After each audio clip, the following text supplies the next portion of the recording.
Hello everybody, my name is Chad Barker. I'm going to show you today a little bit more information about a Tresham Kohler Vanity sink and how to apply that to our cabinets. I'm just going to give you my best shot here. Their specs are a little vague as far as the lip going around this thing. So our ultimate goal here is going to be to, that doesn't really work, there we go, is to get the cabinet to be right underneath this flange. Let's see if we can zoom in a little bit there. Yeah, we can. So we want the cabinet finished in to be basically right underneath this flange. In fact, this is actually a very similar cabinet to what we have here. So what we want to do is get our finished end, and from left to right, so basically from the left side of the face of this finished end to this finished end over here, it needs to be about 24 inches. And then the cabinet would take up whatever space is in between the two finished end panels that you're using there. Alright. So, and the information I'm getting that from there is right here, another industry standard, 24-inch by 18-inch vanities. So what it's telling me is the width of our total width of our cabinet plus finished end panels needs to be 24 inches.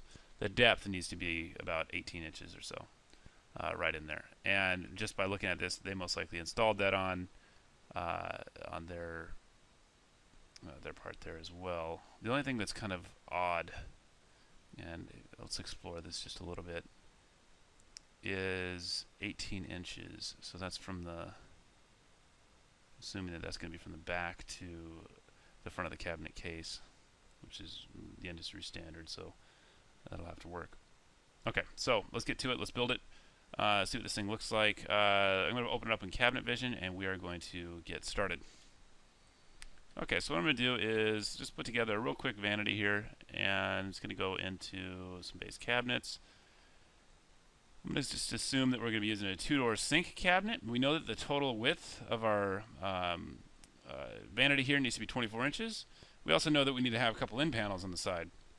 So we're going to go 24 minus 1.5.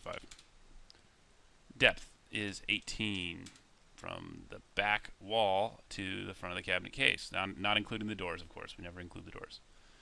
All right. The height, typically, of this thing, you're probably going to want it to be somewhere between 32 and 34.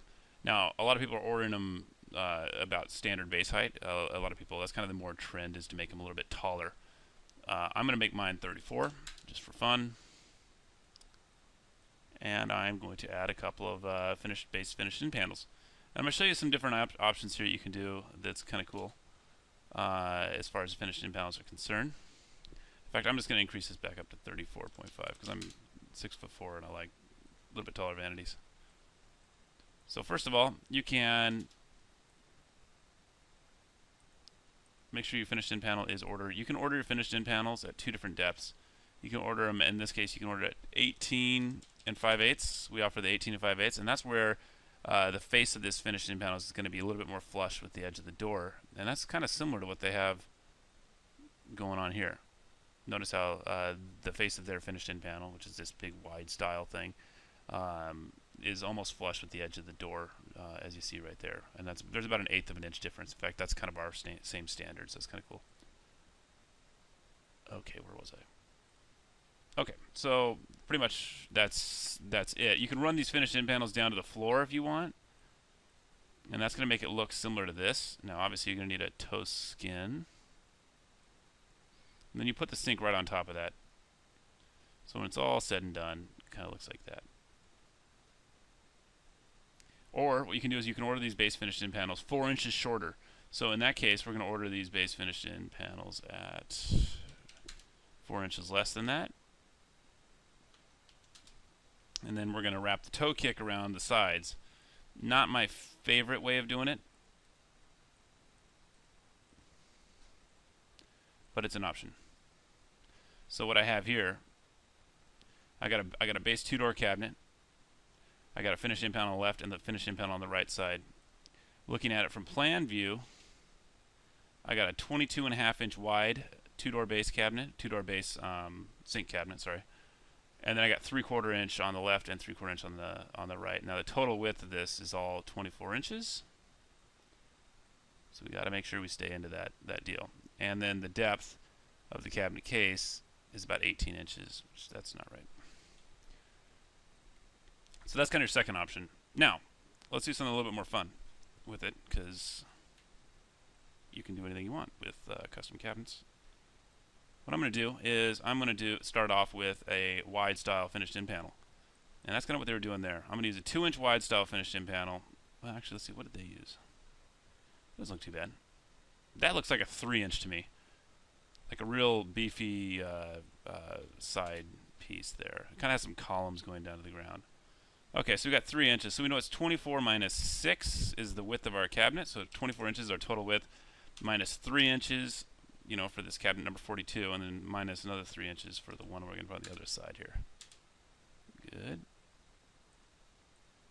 Height's going to be 34.5. Depth, I'm going to make that 18 and 5/8 because our cabinet depth is 18 inches. I want 5/8 of an inch. I want this thing to stick out about 5/8 of an inch proud to kind of make that similar.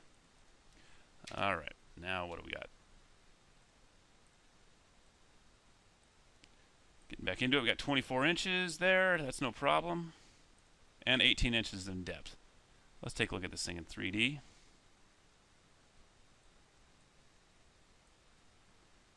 So that's pretty much it. That doesn't look. Oh, you know what they did? They used a single door cabinet. So you can do a single door too. This is pretty small. Once you get these things that skinny, it might not look right. So let's use a single door. And there. So then you put the sink cabinet, or the sink, self-rimming sink deal, up there on top. So that'll be kind of nice. Obviously you need a toe skin. Don't forget your base toe skin, because that's going to be unfinished down there. Base toe skins are ordered in 90 inches length. They're in the millwork section of our website. Now, feel free, in this case, we're already up to 6 minutes, but if you want to follow along here, I'm going to make a pretty sweet vanity just because I have a few extra minutes here. So what I'm going to do here is I'm going to take a, I think this vanity actually looks pretty cool. I don't like that single drawer right there. That looks cheesy. So let's do this. Let's make a 2-drawer cabinet. Oh, where'd it go? There it is. Our cabinets there are 18 inches in depth. We're going to knock it back by 2 inches so our countertop has something to die off into. Height. We want the height to be lower than this. And typically, let's just say we're going to make it 3 inches lower. So let's go with, you could probably do 32 or 31 for the height here. The width, I'm going to say 18 just because I don't have any constraints here. And then I'm going to copy this guy right over. His and her vanity. There we go. So now we got something that looks like this. That looks okay. Not stellar. Not really there yet. So now to dress it up just a little bit more, I think it would look better if you had more space here, is to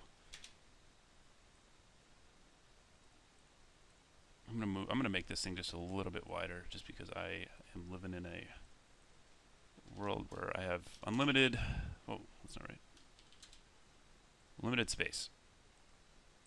So there we go. So what I've done right here is I'm using the exact same cabinets. I'd order 2 of these sink cabinets, 43 and 47. I'd order 4 of these wide style finished in panels. I ordered a single 2-drawer base cabinet. And I'm going to order this 2-drawer base cabinet with a flush toe kick. Don't follow along with what I'm doing right here. This is a weird error that this program's doing, and it doesn't look right if I don't change this. So disregard what I'm doing right here. This is just a technical deal with this cabinet vision. So there we go. Perfect. So without the base molding or anything else on it, we're looking kind of like this. This flush toe kick right now is now flush. So what we can do here is run a piece of base molding across the face of this. And when it's all said and done, all right, there we go. So I just paused the video and just did this real quick. So anyway, so that's kind of what it is. The sinks would go in here, obviously, up above. And I don't have the sink on my CAD templates here, so you're going to have to use your imagination a little bit because didn't have time for that. So what I did here was I have the wide style finished ends. You can see all 4 of them. Got 2 1-door sink cabinets, a 2-door base cabinet in the middle. I got toe skins underneath here added in. And then also got a piece of base molding to make this nice and flush right here. Just a real small little piece on the face of the cabinet. I also dropped the finishes down to the floor. And let's say that this thing looks like in 3D. And there we have it. It's kind of cool. It'd look better if those things were on there, but that's our time constraint for today. So there you go. Very nice. So anyway, you kind of play around with it. Obviously, this is a shaker base molding on our millwork section that's available. Toe skins, obviously, that gets cut to length on site. And then this countertop right here, you can do whatever you want with it. This is all showing in shaker, so everything's real simple, real plain. You know, clean lines, and that's one of my personal favorites for door styles. And yeah, that's pretty much it. So we're 11 minutes into this. I have gone off the deep end as far as playing around here. So have fun and enjoy the other tutorials. Have a good day.